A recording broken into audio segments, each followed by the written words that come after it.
ജീവിതത്തിൽ ഒരു മാറ്റം നമുക്കുണ്ടാകണം. പ്രിയപ്പെട്ട സഹോദരങ്ങളെ, സമർപ്പണത്തിന്റെ പരിപൂർണമായ ആ പരിവർത്തനത്തിന്റെ പാത ശ്രദ്ധിച്ചിട്ട് അള്ളാഹുവിന്റെ അടുക്കലുള്ള സഹായം ഏറ്റുവാങ്ങാൻ നമുക്ക് ഓരോരുത്തർക്കും സാധ്യമാകണം. അവിടെയാണ് ഫലസ്തീൻ വിജയിക്കുന്നത്, അവിടെയാണ് ഇന്ത്യ വിജയിക്കുന്നത്, അവിടെയാണ് മുസ്ലിം സമുദായം വിജയിക്കുന്നത്, അവർ ഏറ്റവും ഉന്നതമായ അവസ്ഥയിലേക്ക് എത്തുന്നത്. അതുകൊണ്ട് പ്രിയപ്പെട്ട സഹോദരങ്ങളെ, അള്ളാഹുവിന്റെ സഹായം നേടാൻ വേണ്ടി നാം ഓരോരുത്തരും യോഗ്യതയുള്ളവരായി മാറട്ടെ.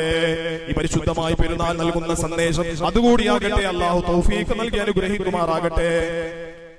എത്ര പേരറിഞ്ഞു നമ്മുടെ ഇന്ത്യയിൽ കഴിഞ്ഞ 2 ആഴ്ചകൾക്കിപ്പുറം 3 വയോധികന്മാരായ പണ്ഡിതന്മാരെ അടിച്ചു കൊന്നിട്ടെന്തേ? നഗരൂരത്തെ പ്രിയപ്പെട്ട സഹോദരങ്ങളെ, നിങ്ങൾ എത്ര പേര് ആ വാർത്ത കണ്ടു? എത്ര പേര് ആ വാർത്ത വായിച്ചോ? എത്ര മാധ്യമങ്ങൾ അത് എഴുതി? എത്ര സോഷ്യൽ ചാനലുകൾ അത് സംപ്രേഷണം ചെയ്തു? ഇല്ല. അത് മുസ്ലിമീങ്ങളുടെ പേരായതുകൊണ്ട്, അത് മുസ്ലിമീങ്ങളുടെ പേരായതുകൊണ്ട്, അത് മുസ്ലിമീങ്ങളുടെ പേരായതുകൊണ്ട് തന്നെയാണ് അങ്ങനെ സംഭവിച്ചത്. അള്ളാഹു മുസ്ലിമിന് ഉമ്മത്തിന് ഐക്യവും സഹോദരവും നൽകി അനുഗ്രഹിക്കുമാറാകട്ടെ. സംഘടനകളല്ല വിഷയം, സമുദായമാണ് വിഷയം, ഉമ്മത്താണ് വിഷയം. കൊടികളുടെ നിറം മാറിയാലും പാർട്ടികളുടെ നിറം മാറിയാലും എന്റെ പ്രിയപ്പെട്ട സഹോദരങ്ങളെ, നാം മുസ്ലിം ഉമ്മയാണ്, നാം മുസ്ലിം ഉമ്മത്താണ്. ഫലസ്തീനിലെ പ്രിയപ്പെട്ട സഹോദരനും സഹോദരിയും, ഫലസ്തീനിലെ പ്രിയപ്പെട്ട പിഞ്ചു കുഞ്ഞുങ്ങളും, അങ്ങ് ഇറാനിലെ പ്രിയപ്പെട്ട മുസ്ലിമീങ്ങളും, അതൊക്കെ നമ്മുടെ സഹോദരങ്ങളാണ്. നമുക്ക് ചേർത്ത് പിടിക്കേണ്ടതുണ്ട്, നമുക്ക് ചേർത്ത് പിടിക്കേണ്ടതുണ്ട്. അതുകൊണ്ട് അവർക്ക് വേണ്ടി ദുആ ചെയ്യേണ്ടതുണ്ട്.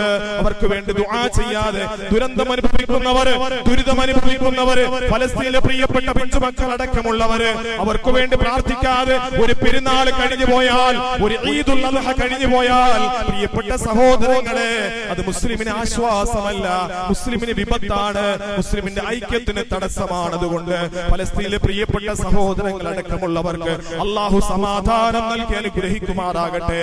അവർക്ക് അല്ലാഹു വിജയം നൽകി അനുഗ്രഹിക്കുമാറാകട്ടെ. മരണത്തിന് വേണ്ടി ഓരോ പ്രഭാതത്തിലും മരണത്തിന് വേണ്ടി കാത്തിരിക്കുന്നവരാണ്. ഇന്നലത്തെ ലേറ്റസ്റ്റ് ന്യൂസ് വായിച്ചാലും നിങ്ങൾക്കറിയാം, അവിടെ ഇന്നലെയും 28 പേരാണ് മരിച്ചു വീണത്.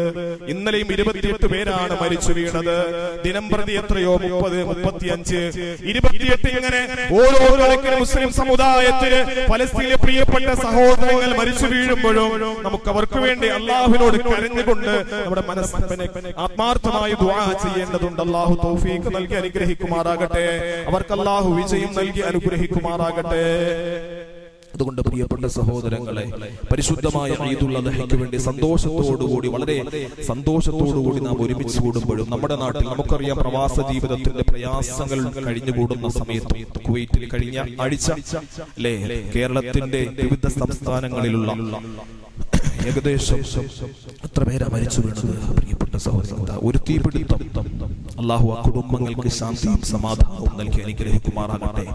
ഈ പെരുന്നാൾ സുദിനത്തിൽ ആ കുടുംബാദികൾ ജാതിയും മതവും ഒക്കെ അതിനപ്പുറമായിട്ട് മനുഷ്യ സാഹോദര്യത്തിന് വേണ്ടി ജീവിച്ച ഖലീലുല്ലാഹി ഇബ്രാഹിം നബി അലൈഹിസ്സലാമിന്റെ ത്യാഗോജ്വലമായ ജീവിതം, അവർക്ക് വേണ്ടി പ്രാർത്ഥിക്കണം എന്ന് പറഞ്ഞാൽ ആ മരണപ്പെട്ടു പോയവർ അന്യ സമുദായക്കാരാണെങ്കിലും ഇവിടെ കുടുംബത്തിന് വേണ്ടി, ശാന്തിക്ക് വേണ്ടി, സമാധാനത്തിന് വേണ്ടി പ്രാർത്ഥിക്കണമെന്ന് പഠിപ്പിച്ച ഖലീലുല്ലാഹി ഇബ്രാഹിം നബി അലൈഹിസ്സലാം. ഒരു സന്ദർഭത്തിൽ ഞാൻ പറഞ്ഞ് അവസാനിപ്പിക്കുകയാണ്. ഖലീലുല്ലാഹി ഇബ്രാഹിം നബി അലൈഹിസ്സലാത്തു വസ്സലാം ഒരു സന്ദർഭത്തിൽ ഒരു ദിവസവും അതിഥികളെ സ്വീകരിച്ചുകൊണ്ട് ഭക്ഷണം കൊടുത്തുകൊണ്ടിരുന്ന ഖലീലുല്ലാഹി ഇബ്രാഹിം നബി അലൈഹിസ്സലാം ഒരു